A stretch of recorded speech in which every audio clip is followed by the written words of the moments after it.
ঘন্টায় আপনি 60 কিলোমিটার গতিতে যাচ্ছেন, হঠাৎ সামনে একটা বাধা, আর আপনার হাতে আছে মাত্র 1 সেকেন্ড সময়। আর এই 1 সেকেন্ডে ঠিক হবে যে আপনি নিরাপদে থামবেন নাকি কন্ট্রোল হারাবেন। আর ঠিক এখানেই শুরু হয় এবিএস এর আসল কাজ।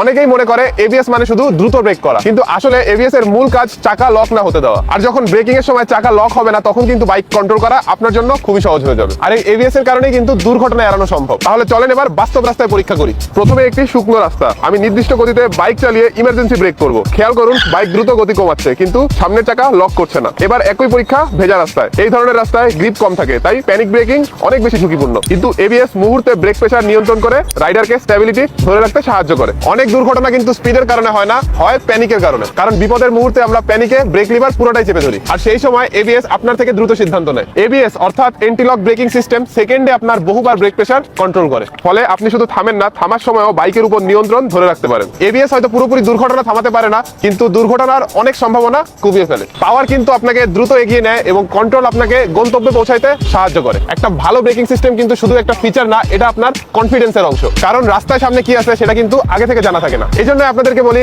Go for gold, ride smart, ride safe.